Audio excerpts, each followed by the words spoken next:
This series is a straight up fever dream. Like, looking at the artwork, looking at the character design, looking at everything that this series has to offer, it is absolutely breathtaking. I mean, seriously, just take a hard look at the character designs, and there are a lot of background characters I'm showing you, and look how just highly detailed the background characters look. It says enough about how good this series potentially is going to be. Like, as soon as I noticed it, I was like, I gotta read this, I gotta binge read it. It's going to be something that's going to be just fantastic from start to finish.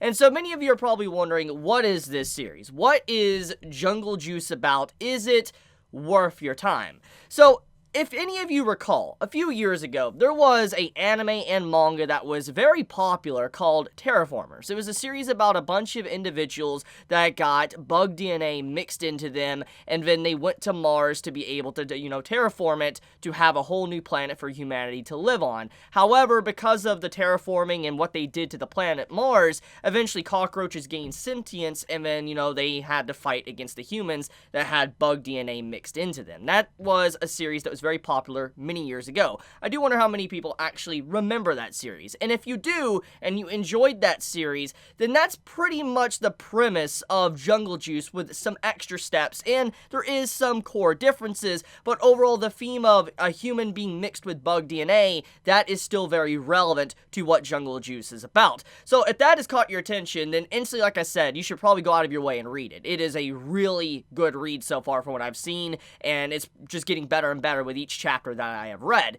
So anyways, let's get into the nitty-gritty. So Jungle Juice first chapter. That's the first thing I want to talk about because I think it's very relevant to really just set up your expectations for what to really expect going forward until you get into the other chapters that I have read. The first chapter pretty much lets you know that our main male character, he is a very average individual, but he is someone that is very popular. For instance, he is a guy that is amongst his class, probably the top of his class, and he was someone that was always just talked about. He had everyone wanting to be around him. He was popular. He was constantly being able to go on to parties or whatever in his college life, which, by the way, didn't hear me wrong. This is a college setting, so this isn't set in, high school or whatever. This is a college setting, so it is more for the adult audience that, want a college-like setting for the story. But getting back on topic though, the first chapter, our main male character pretty much is the popular guy. He's the most popular guy in class, and everything is working out very well for him. However, you come to find out eventually that, he is someone that doesn't really actually have a family. He has no mother or father in his life, and you also find out that he actually has a secret that he's been hiding. He has dragonfly wings. Now, instantly, he's trying to hide these wings because if people found out, you could probably guess what would happen. For instance, people would freak out. People would be saying he's a monster, experiment on him, etc. You know the type of things that would happen if people were to find out that he actually had dragonfly wings. So he kept it hidden. He, tied them down, like folded them down behind his shirt, and he hid them away. And so he constantly tried to maintain his normal life, even though he was popular, without revealing his wings. And everybody, I think, is starting to get on to the main subject. Like, eventually, you can no longer hide a certain secret. Eventually, the secret's going to get out, and that's indeed what happened. In the first chapter, another person just like our main male character also had bug-like appendages, but actually had mantis-like hands that went after him, and it resulted in him having to reveal his secret and display his wings amongst a bunch of people.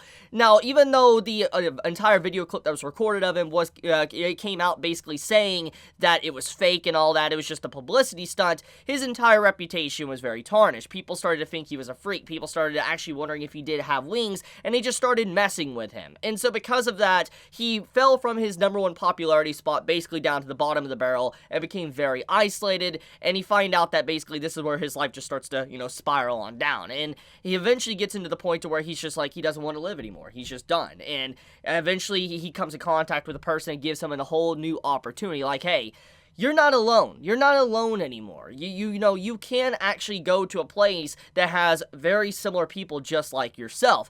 And so he's introduced to the main setting of, at least for what I've seen so far, of Jungle Juice, which takes place in Nest, which is basically this entire college-like campus where you can have individuals with bug-like DNA all living together in harmony. Obviously, things aren't necessarily perfect. You do get to see some disputes, some fights, and even the overall registration process of getting your class is actually incredibly violent, which I'll talk about in a moment. But I will say that in terms of what this series has to offer, it's giving me a weird mixture of, let's say, Terraformers and Tokyo Ghoul. Let me explain my viewpoint. Obviously, the Terraformer stuff, it speaks for itself. You have, how bug-like DNA with human DNA, they're together, and you see how strong a human could be if it had bug-like abilities. And the Tokyo Ghoul stuff, what I'm seeing is just outcast of society. Because if you know about the ghouls in Tokyo Ghoul, Kaneki, he became a ghoul against his will, and because of that, he wasn't really able to be a human anymore. And that's kind of what's happening in this series. You have a bunch of outcasts that are having to remain hidden, but, locked behind closed doors, and not let anybody know that they actually exist. So it's like, if you like both of those premises of Tokyo Ghoul and also, Terraformers, you're probably going to like this, because it's probably going to get into something like that, very similar to Tokyo Ghoul as well. People probably hunting after individuals that have bug-like appendages, like just straight up hunting them down and executing them. I could definitely see that become a major plot point in the progression of this story. Which, speaking of progression of the story, that gets into the main segment that is very fascinating, and that is the registration process, which is where I'm at currently within the series. So, as you know, it's a college setting. So obviously there's going to be some classes, and the classes aren't the normal classes you would expect, taking math and all that. You have these type of classes to where you have to learn more about, let's say, insects, learn more about how to defend yourself as, let's say, a bug-like human, and our main male character tries to register for a class that is very easy. For instance, a class that most people get A's in, because here's the main reason why you want to get A's. If you are the top of the class, top of the school, you get this potion-like thing that's called Cinderella that can actually return you back to your normal human state. So you're starting to see here that the school has put it to where if you are the #1 student, you can go back to your normal life. You can say goodbye to your bug-like appendages, your bug-like DNA, and be normal once again. So you can imagine someone that's probably looking very freaky, someone that maybe has like their entire head transformed into a fly, they actually might want this, potion to turn back. The thing is, to make this Cinderella-like potion, it's not easy. It's something that actually is very rare, and they have to use the original bug spray that turned everybody into bugs in the first place, called jungle juice, referenced at the title.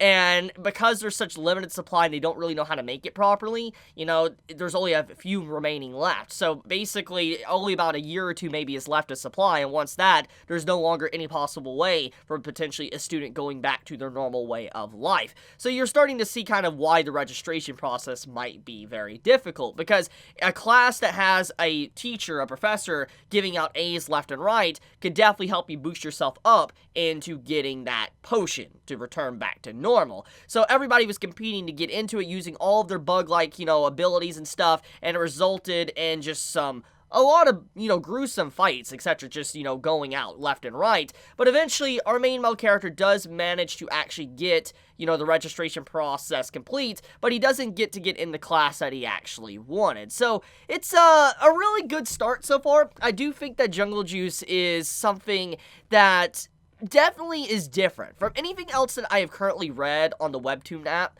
I think that it is the most different, because it's like, not many series really mix in bug-like type stories like this. Like I said, only Terraformers is the series that comes to mind I've seen anything like this, and it was very unique. And Jungle Juice is also very unique, and it takes it to a different level because of the other themes and stuff going on behind the scenes. So I feel like, honestly, this could become a major series for webtoons and actually be one of the most popular in the future, depending on how it goes, just because of what I've read so far. So one last thing I do want to talk about before I wrap up the video is the pink-haired female character in the first chapter. So I didn't want to talk about this at the start of the video because it would have been spoilers, but if you've made it this far, obviously either you've already read the series or you don't care about spoilers. The pink-haired female character doing what she did to our MC, I feel like something is going to happen with her in the future. I feel like either A, she's going to turn out to, turn into a bug-like creature, or,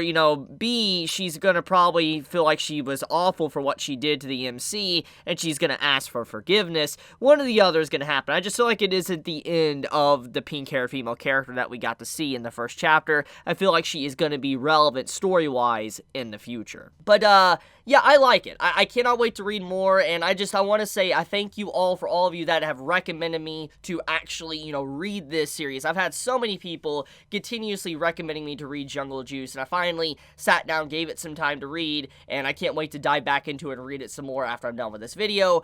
But, anyways, guys, thank you so much for watching this video and always supporting me. If you want to help me out even more, click on the link in the description or in the comment section that will lead you to the series. It's free to read, so do not worry. But if you click on that link, it does help me out a lot, and I'm just staying very transparent with all of you. But with that, guys, be safe, stay healthy, Chibi out.